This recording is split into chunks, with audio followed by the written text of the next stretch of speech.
Hello CS professional students, I hope आप लोग अच्छे होंगे और नए टॉपिक के लिए आज रेडी हो चुके होंगे। डियर सीएस प्रोफेशनल स्टूडेंट्स, आप लोगों के लिए ऑफ कोर्स आज हम लोग स्टार्ट कर रहे हैं आपका सीएफएल का मॉड्यूल थर्ड से। जी हाँ, कॉर्पोरेट फंडिंग एंड लिस्टिंग्स। इस इमेज से यहां मैं आप लोगों को कुछ क्लैरिटी दूंगा। पहले देखिए, बहुत छोटी छोटी बातें हैं, अगर इसे ध्यान से रखेंगे तो याद रखिएगा, टॉपिक को लर्न करना इजी हो जाएगा, मेमोराइज करना इजी हो जाएगा। ऑलराइट, तो इमेज और पिक्चर्स को यूज करके हम चाह ये रहे कि ताकि आपको क्लैरिटी रहे कॉन्सेप्ट की और क्विकली आप याद कर सकें। ऑलराइट, सो डियर ऑल, क्या इंपॉर्टेंट है समझते हैं। इस इमेज से हमें क्या देखने को मिल रहा है? ये इमेज हमें बता रहा है कि एक प्लांट ग्रो हो रहा है। ऑफ कोर्स प्रैक्टिकली या नेचुरली प्लांट मनी के साथ ग्रो नहीं होता है, लेकिन एक कॉर्पोरेट, ऑफ कोर्स जी हाँ, वर्ड पे ध्यान दीजिएगा, कॉर्पोरेट ग्रो होती है। इस बुक के नेम से आपको एक बात क्लियर हो गया होगा कि वर्ड कॉर्पोरेट यूज हो रहा है, स्पेसिफिकली कंपनी यूज नहीं हो रहा है। कई बार स्टूडेंट इस बुक को पढ़ते वक्त, ऑफ कोर्स कई बार स्टूडेंट गलती करता है, वो हर बार मानता है कंपनी को फंडिंग चाहिए, नहीं, कॉर्पोरेट्स को फंडिंग चाहिए। एंड आई होप आप एग्जीक्यूटिव पास स्टूडेंट्स हैं, सो आप लोग जानते होंगे कॉर्पोरेट अपने आप में एक ब्रॉडर टर्म है। ऑलराइट, अगर फिर भी किसी को डाउट हो तो कमेंट बॉक्स में पूछ सकता है, डेफिनेटली मैं बताऊंगा। इसमें मैं ऐसा कोई कमेंट नहीं करने वाला, ओह एग्जीक्यूटिव पास कर लिया कॉर्पोरेट नहीं पता। No, don't worry about it. Okay, हम यहाँ सीखना है, डेफिनेटली हम सीखेंगे और ये इन बातों पे ध्यान नहीं देंगे लोग, है ना, कि कमेंट में अगर आपने मुझे पूछ भी लिया और कोई भी एक ऐसा सवाल भी पूछ लिया तो मैं एकदम इनोसेंट आपको समझूंगा, मैं आपको डेफिनेटली गाइड करूंगा। एनीवेज, टॉपिक पे आते हैं। तो कॉर्पोरेट्स, ऑफ कोर्स इनको क्या चाहिए? कॉर्पोरेट्स को फंड चाहिए। फंड देख रहे हैं आप, देखें ग्लास के अंदर यहाँ पे जो पैसा रखा हुआ है, इस ये पैसा बेसिकली ग्रो करने में हेल्प कर रहा है। अब सच इमेजिन कि ये फर्टिलाइजर है, इस फर्टिलाइजर की हेल्प से ये प्लांट ग्रो होगा और एक दिन ट्री बन जाएगा। जस्ट इमेजिन, जब आपकी कॉर्पोरेट बॉडीज को, जी हाँ, कॉर्पोरेट बॉडीज को फंड्स अवेलेबल होंगे, जब वो फंड्स अवेलेबल होंगे तो वो भी इन्वेस्ट कर सकेगी, एक्सपांशन में जा सकेगी। क्या लेकिन इन्वेस्टमेंट और एक्सपांशन ही बिजनेस का पर्पस होता है? आंसर इज नो, एब्सोल्यूट नहीं है। ऑफ कोर्स बिजनेस एक्सपांशन चाहता है, बिजनेस इन्वेस्ट चाहता है, बट क्या कहेंगे कि एब्सोल्यूट पर्पस यही है? Answer is no. क्यों? क्योंकि इंपॉर्टेंट बात क्या है यहां पे, समझेगा। बिजनेस को रन करने के लिए डेली बिजनेस नीड्स होती हैं, डेली एक्सपेंसेस होते हैं, आप इसको जानते होंगे, हम बोलते हैं वर्किंग कैपिटल। ऑफ कोर्स, तो इस बुक के अंदर हम लोग क्या समझेंगे? हम लोग पहले सोर्स ऑफ फाइनेंस समझेंगे, पैसा कहां कहां से आ सकता है। उस टर्म को समझने के लिए हम ये भी समझेंगे कि पहली इंपॉर्टेंट बात, short term, medium and long term fundings किस तरह की होंगी। फिर इस फंडिंग के अंदर हम एक रिक्वायरमेंट को समझेंगे, ध्यान समझेंगे, बहुत इंपॉर्टेंट बात है। क्या समझेंगे कि क्या ये कॉर्पोरेट फंडिंग्स, जी हाँ, जो कि आपके सब्जेक्ट में 60 मार्क्स के लिए है, जी हाँ, पार्ट फर्स्ट 60 मार्क्स। आई होप ये आप थोड़ा बहुत जानते होंगे। This book is divided in 2 parts. Part first stands for 60 marks, part first आपके 60 मार्क्स के लिए, एंड पार्ट सेकंड जो कि लिस्टिंग्स ऑन स्टॉक एक्सचेंज है उसकी बात करेंगे, वो 40 मार्क्स के लिए। ऑलराइट, सो यहां हम कुछ खास बातें समझ रहे हैं। अब देखिए, जब हम बात कर रहे हैं यहां पर कॉर्पोरेट फंडिंग्स की, जैसे मैंने छोटा सा इंट्रोडक्शन दिया है, तो डिपेंड्स ऑन द ऑर्गेनाइजेशन। जी हाँ, कंपनी डिसाइड करता है या बॉडी कॉर्पोरेट, किसका रिक्वायरमेंट हम समझेंगे। क्या वो एक कंपनी को जरूरत पड़ रहा है पैसे का, या एक बॉडी कॉर्पोरेट को? ऑलराइट, तो यहां देखना क्या है, हम लोगों को ये देखना है कि फंडिंग की रिक्वायरमेंट्स किस तरह की होगी। अब फंडिंग जब हम बात कर रहे होंगे तो इट इज डिवाइडेड 2 कॉन्सेप्ट्स, क्योंकि किसी भी ऑर्गेनाइजेशन का कैपिटल स्ट्रक्चर, जी हाँ, ध्यान सुनेगा वर्ड, कैपिटल स्ट्रक्चर डिपेंड करता है उसकी इक्विटी एंड डेट के ऊपर। Alright, equity and debt. Alright sir, और जब ये ऑर्गेनाइजेशन ना, ये ऑर्गेनाइजेशंस एक्सपांशन में जाती हैं तो ग्रो होती हैं, समझेगा, ग्रो होती हैं, ग्रेजुअली ग्रो होती हैं। पर ये ग्रो करने का कॉन्सेप्ट क्या है? जब इनका कैपिटल स्ट्रक्चर सही तरह से फॉर्म हुआ हो। Sir capital structure I hope आप लोग जानते हैं, लेकिन जो नहीं जानते हैं उनके लिए मैं बताऊंगा, क्योंकि एक पॉइंट क्लियर करूंगा। कैपिटल स्ट्रक्चर का मतलब पूरी बुक में हम समझेंगे पार्ट फर्स्ट के अंदर कि कैपिटल स्ट्रक्चर क्या बात कर रहा है, equity and debt. I hope ये बहुत फैमिलियर टर्म हो चुकी है और आप बहुत से जानते हैं। बैलेंस करना होगा। कई बार ऐसा होता है, ध्यान से समझिएगा, डेट बर्डन्स बहुत ज्यादा होते हैं। फॉर एग्जाम्पल, कंपनी ने बैंक से बोरो किया हुआ है पैसा, अब उसके पास में कई सारे चैलेंजेस आ रहे हैं कि वो अपने डेट बर्डन को कैसे कम करे। ऑलराइट, तो ऐसे केसेस में कंपनी क्या करती है, कंपनी पब्लिक के पास जाती है और पब्लिक से कहती है भाई हम डिफरेंट टाइप ऑफ इंस्ट्रूमेंट्स लेके आ रहे हैं। जैसे आपने सुना होगा आईपीओ के बारे में, डेट इंस्ट्रूमेंट्स के बारे में, डिबेंचर इशू करती है कंपनी, ठीक है, आपने सुना होगा हो, ये बहुत फैमिली टर्म्स हैं। और इसके अलावा कंपनी क्या करता है, कंपनी एफपीओ आईपीओ की बातें करेगा आपसे, ठीक है।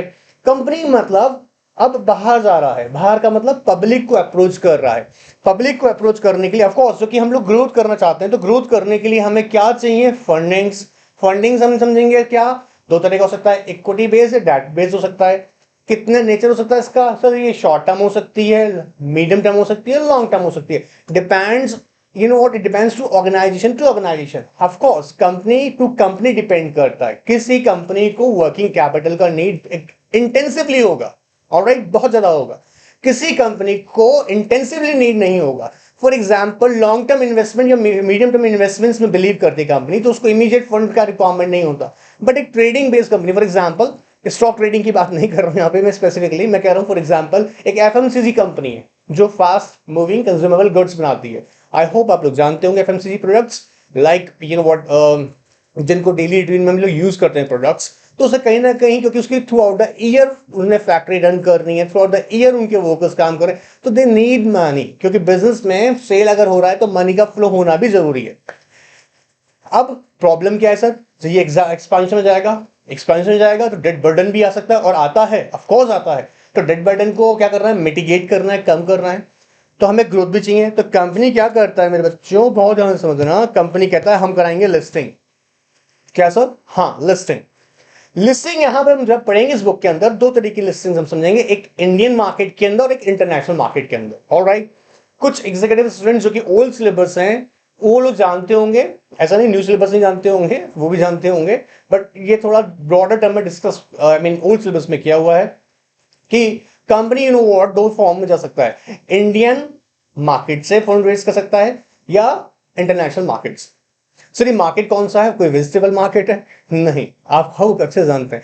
हम यहां बात करते हैं कैपिटल मार्केट की, मनी मार्केट की, या कोई फाइनेंशियल इंस्टीट्यूशंस हैं उनसे पैसा ले से रेस कर सकता है, प्राइवेट फंडिंग की बात कर सकता है, ठीक है।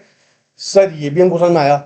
सर से बोलेंगे क्या, अब याद करो एक वर्ड, इसे बोलेंगे non banking funds. Non banking funds देख रहे हैं आप ध्यान से, क्योंकि कैपिटल मार्केट को असेस किया जा रहा है, या फिर आप कैसे कैसे कैसे मनी मार्केट को असेस कर रहे हैं। वापस सुनिएगा, कैपिटल मार्केट को असेस कर रहे हैं या मनी मार्केट को असेस कर रहे हैं, या फाइनेंशियल इंस्टीट्यूशंस को अप्रोच कर रहे हैं, या प्राइवेट फंडिंग अरेंज कर रहे हैं। ये नॉन बैंकिंग फंडिंग्स हो गई, नॉन बैंकिंग फंडिंग्स, ऑलराइट। मतलब सर कंपनी इसके थ्रू, इस मैथड थ्रू फंड रेज कर सकता है, ऑफ कोर्स। बेटा एक एक चैप्टर है इसके ऊपर डिटेल में समझाऊंगा, पहले पहले पहले छोटा छोटा इंट्रोडक्शन समझते हैं, ठीक है ना। सेकंड थिंग समझेगा फटाक से सर, अब सर ये तो आपने बता दिया सर, फिर banking it's quite easy to understand. Bank से जितना भी हम लोग फंड रेज करते हैं ना, for example working requirement fulfil करने के लिए लोन्स लेते हैं, ठीक है, ये हम लोग बोल रहे हैं बैंक फंडिंग्स, क्लियर है। इस बुक में ना पार्ट फर्स्ट के अंदर हम लोग डिटेल में पार्ट फर्स्ट के अंदर इन सारे कॉन्सेप्ट समझेंगे। हम ये भी समझेंगे कि कौन सी फंड बेस्ड फंडिंग्स है, कौन नॉन फंड बेस्ड फंडिंग्स है, ऑलराइट। एक एक चैप्टर्स पर डिटेल में जाएंगे, बट अभी सिर्फ मैं आपको सिंपली चैप्टर इस बुक के साथ फैमिलियर कर रहा हूं, ठीक है। ठीक है सर। अब सर ये क्या कर रहे हैं बेटा, ये कर रहे हैं एग्रीमेंट। आई होप बहुत से जानते हैं आप लोग, जब कंपनी ना अपना सिक्योरिटीज पब्लिक को इश्यू करना चाहता है तो उसे क्या करना पड़ता है, लिस्टिंग कराना पड़ता है स्टॉक एक्सचेंजेस पे। सर मतलब अब ये लिस्टिंग कराने का मतलब आप लोग जानते हैं, जैसे इन्वेस्टर को फैमिलिटी मिलेगी, ऑफ कोर्स इन्वेस्टर्स को you know what easy deal मिल जाएगा, वो इजीली सेल कर सकता है अपने सिक्योरिटीज को, और ये फिर मैंडेटरी रूल्स भी है, हम डिटेल में बताएंगे अभी। ट्रांसपेरेंसी होगा, इन्वेस्टर्स को बेनिफिट मिलेगा, ट्रांसपेरेंसी होगा इस मेथड के थ्रू, बॉडीज कॉर्पोरेट बॉडीज को बेनिफिट्स मिलेगा, ऑलराइट, लिस्टिंग के थ्रू।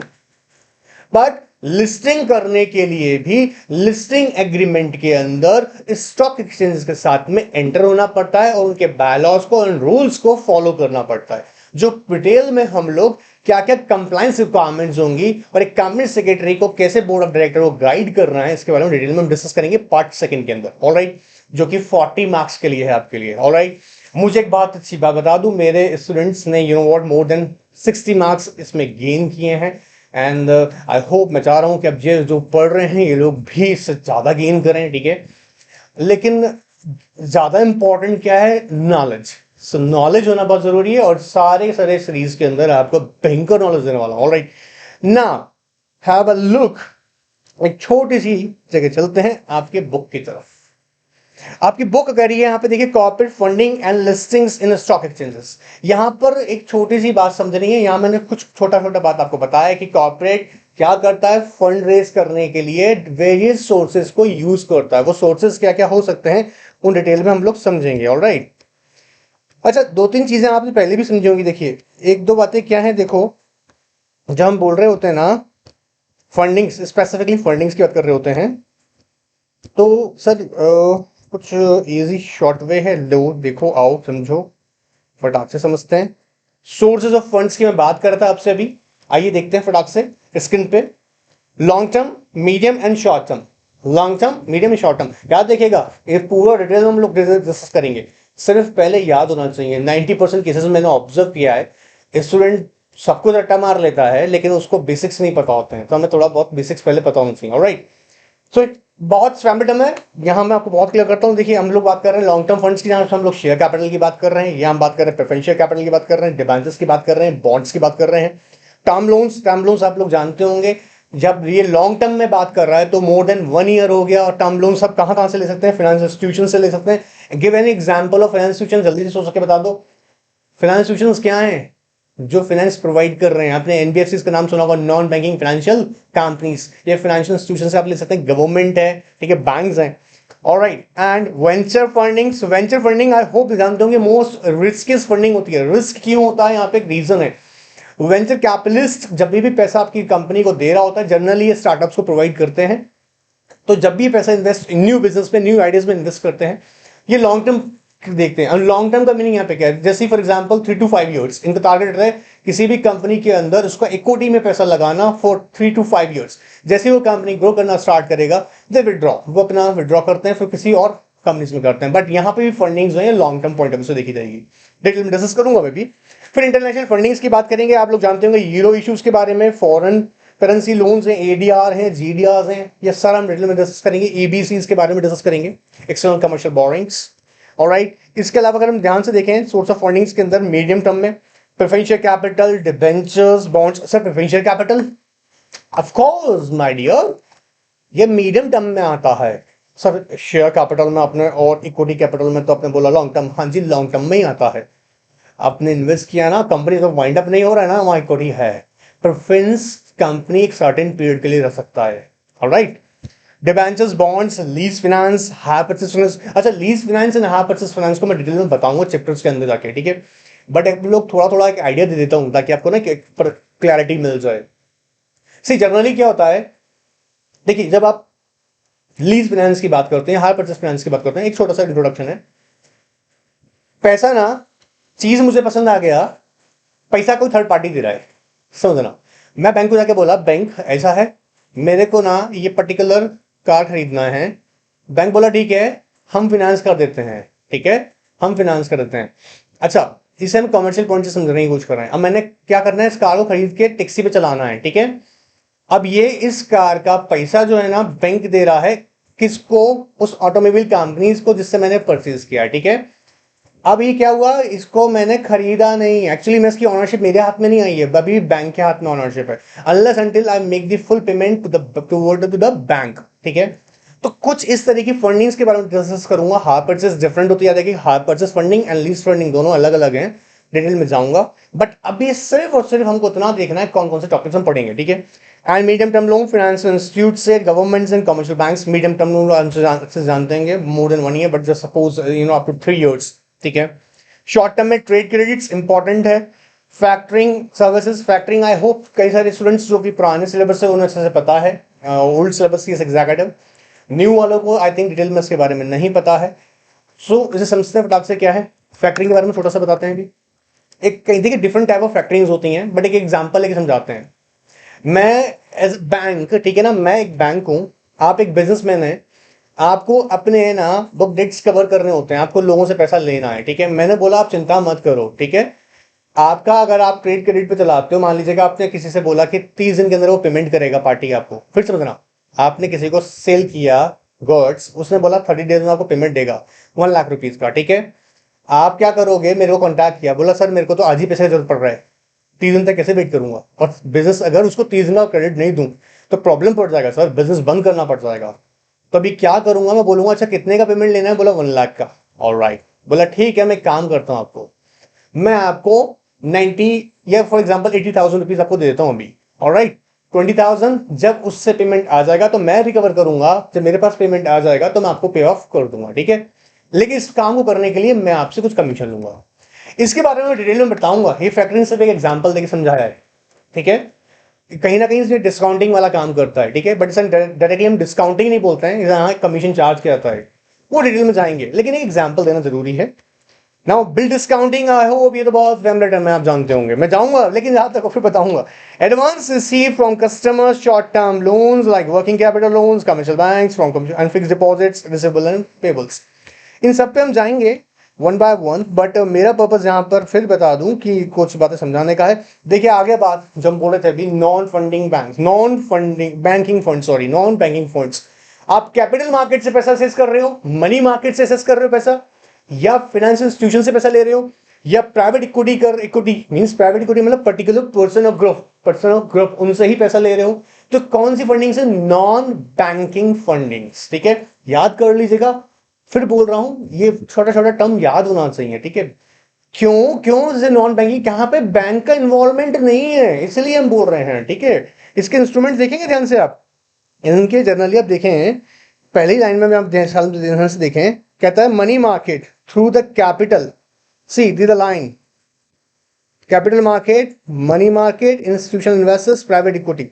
ऐसा पैसा कहां से आ रहा है, जो कैपिटल मार्केट से, मनी मार्केट से, institutions I means financial investors हमारे जो होंगे, इंस्टीट्यूशंस बेसिकली, ठीक है, एंड प्राइवेट इक्विटी। एंड अभी यहां पर देखो एक और एक चीज आपको बताए ना, जनरली यहां पे इसने क्या रेफर किया हुआ है, it comes from private investors both domestic and foreign, and from the equity and the debt. Of course आपने सुना भी हो, पढ़ा भी होगा, आप इन्हें स्पेसिफिकली डिबेंचर इशू भी कर सकते हो, ठीक है, आप इन्हें इक्विटी भी इशू कर सकते हो, स्पेसिफिक ग्रुप्स को भी, ठीक है। तो अगर मैं बोलूं कहां से, इसका मार्केट कौन सा है, कैपिटल मार्केट, देखो ना मेरे बच्चों, capital market, money market, institutional investors, ये नॉन बैंकिंग है। जब हम बोलते हैं बैंकिंग ना, तो बैंकिंग के लिए स्पेसिफिकली हम बैंक से ले रहे हैं, कैसे, बाय वे ऑफ लोन, ध्यान से, by way of loan, working capital fundings end fund based and non fund based instruments. Sir ये फंड बेस्ड और नॉन फंड बेस्ड क्या होता है, बार बार आ रहा है, बहुत सिंपल टर्म में समझाता हूं, पकड़ने के बाद देखो, एलसी सुना होगा, letter of credit, bank guarantee, ये कौन सी है, नॉन फंड बेस्ड। कैसी है मेरे बच्चों, non fund based. Sir non fund based क्यों है, समझना, इसमें कोई क्रिएशन ऑफ फंड नहीं है। क्रिएशन ऑफ फंड का मतलब क्या होता है, क्रिएशन ऑफ फंड का मतलब होता है कि बैंक ने आपको पैसा दे दिया और आपके पास पैसा आ चुका है। अब लेटर ऑफ क्रेडिट या बैंक गारंटी कब, जब अराइज होगी, अभी हुई नहीं है। मैं बैंक के पास गया, मैंने बैंक से गारंटी लिया है, लेकिन अभी बैंक की मेरी लायबिलिटी बैंक की तरफ तब बनेगी जब मुझे थर्ड पार्टी को पेमेंट देने के लिए बैंक गारंटी यूज करनी पड़ी। सर नहीं आया तो कमेंट बॉक्स में पूछना, बताऊंगा, वापस बताऊंगा, फिर समझना। इसमें डिटेल में जाना है मेरे बच्चों, जाना है, लेकिन आप आराम से रिलैक्स होकर सुनो। क्या कह रहे हैं, non fund base, let's example of it, इसे समझते हैं आराम से, बड़े रिलैक्स से समझते हैं। मैं आया, आपने बैंक गारंटी नाम सुना होगा, मैं आपको बोला सुनो ऐसा है, ये थर्ड पार्टी है ना, बोला बैंक गारंटी लिखवा कर लेकर आओ, बोला पीएनबी से ना बैंक गारंटी लिखवा कर लेकर आओ, अगर तुमने डिफॉल्ट कर दिया तो पीएनबी मेरा पेमेंट देगा। मैं पीएनबी के पास पहुंचा, पीएनबी का मैं बहुत पुराना कस्टमर हूं और बहुत रेपुटेड कस्टमर हूं, तो पीएनबी बोला ठीक है सर, हम तो रेडी, हम जानते हैं आपको, बहुत से जानते हैं, आप तो बहुत अच्छे खास इंसान है, आपका अकाउंट बहुत सा मेंटेन है। अब थर्ड पार्टी को बैंक पे ट्रस्ट है, मुझ पे नहीं है, ठीक है। सपोज मैं उसके लिए पूरी तरह से अननोन हूं, लेकिन पीएनबी नोन है उसके लिए, पीएनबी बैंक, ऑलराइट, बैंक ने लिख के दे दिया गारंटी। अब सुनेगा, सपोज इस थर्ड पार्टी को पेमेंट करने में पहुंचा, बट मैं पेमेंट करने में हो गया फेल होऊंगा, तभी तो यहां बैंक का लायबिलिटी बनेगा एज ए गारंटर टू पे दैट पर्सन, उससे पहले तो नहीं ना, तो यहां फंड क्रिएशन ही नहीं हुई है। सर फिर मतलब फंड क्रिएशन, लोन लेकर आए हो, फंड क्रिएशन हो गया, नहीं समझ में आया, आओ समझा देते हैं। छोटा सा इंट्रोडक्शन समझते हैं पहले।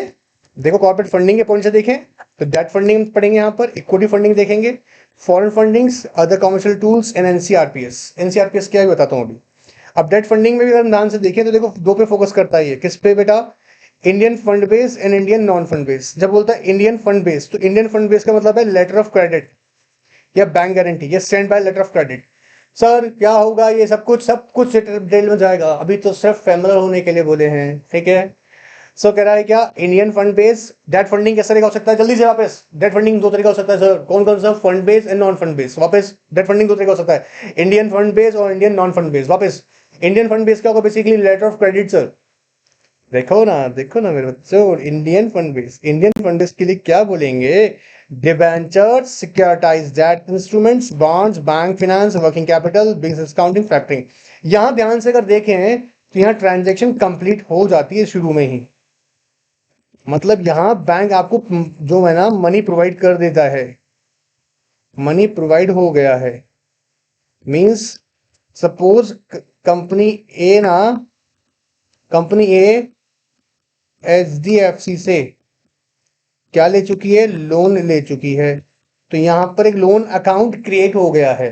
Letter of guarantee, bank guarantee अभी अराइज नहीं हुई है। अराइज हो जाने के बाद में क्या फंड बेस हो जाएगा, ऑफ कोर्स नॉट, क्योंकि वो हो गया।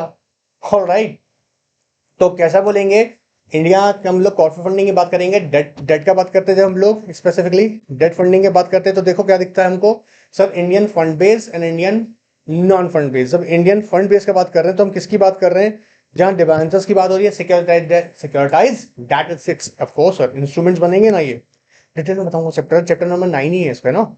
And bonds and bills finance, alright, छोटा छोटा बात है, ठीक है। अभी और जाएंगे, इक्विटी का बात करें तो हमने पब्लिक फंडिंग समझी हुई है, जिसको हम लोग बहुत प्यार से क्या नाम देते हैं, आईपीओ, एनएफपीओ, ठीक है। प्राइवेट फंडिंग्स हैं या फिर नॉन फंड बेस्ड, ये भी हम डिस्कस करता हूं अभी। अदर और फॉरेन फंडिंग्स की बात करें, ECB, external commercial borrowings, ADR, GDR, FCC and FCEB. Sir FCC foreign currency convertible bonds, याद होगा, foreign currency convertible bonds, foreign currency exchangeable bonds. Sir क्या है ये, पढ़ा है मेरे बच्चों आप लोगों ने, अच्छे से पढ़ा है, याद करो मॉड्यूल से, में आपका एग्जीक्यूटिव का मॉड्यूल सिक्योरिटीज लॉ, नहीं याद है बता दूंगा। Foreign currency convertible bonds, foreign currency exchangeable bonds, ठीक है, FCC and FCEB. And other tools like inter corporate loans, commercial papers, deposits and NCRPS. NCRPS क्या है, non convertible redeemable preference share. Important है, एग्जाम में question put up होता है इससे, तो इसको भी समझेंगे अच्छे से, ठीक है। अभी तो ना सिर्फ इतना करना है, इतना ही करना है कि अभी छोटा छोटा बात जो बताते हैं सिर्फ उसको माइंड में रखते चले जाएं कि ये बुक के अंदर हो क्या रहा है। हम सर अभी तक क्या पढ़े हैं सर, हमने फंडिंग्स के बारे में बात की है सर। जर्नली क्या फंडिंग मतलब, हमें जाके ऑब्जर्व करना है कंपनी का कैपिटल स्ट्रक्चर। कैपिटल स्ट्रक्चर हम लोग क्या देखेंगे, दो बातें, इक्विटी एंड उसका डेट, ठीक है। जब भी कंपनी को लगता है कि उसको डेली नीड के लिए जरूरत होगा तो वो वर्किंग कैपिटल की तरफ फोकस करेगा, ठीक है, शॉर्ट टर्म लोन्स में जाएगा, ओके सर, शॉर्ट टर्म में जाएगा। इसके अलावा अगर कंपनी को लगता है एक्सपांशन में जाना है तो कंपनी क्या करेगा, चूज करेगा लॉन्ग टर्म या मीडियम टर्म, उसी के अकॉर्डिंग इंस्ट्रूमेंट्स डेवलपमेंट हो रही है। इंस्ट्रूमेंट्स मतलब कि किस फॉर्म में फंडिंग रेज करेंगे, ठीक है।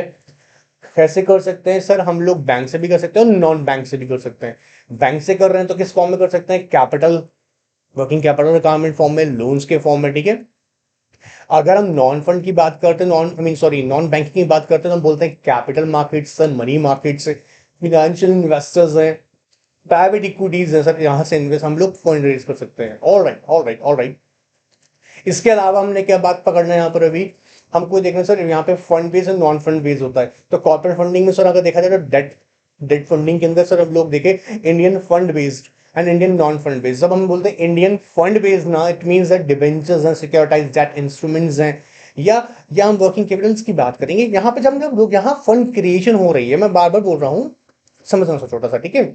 इसके अलावा जब हम बोल रहे होते हैं कि इंडियन नॉन फंड बेस्ड, जहां पर हम लोग बैंक गारंटी है, लेटर ऑफ क्रेडिट है, इसके बारे में बात कर रहे हैं, ठीक है।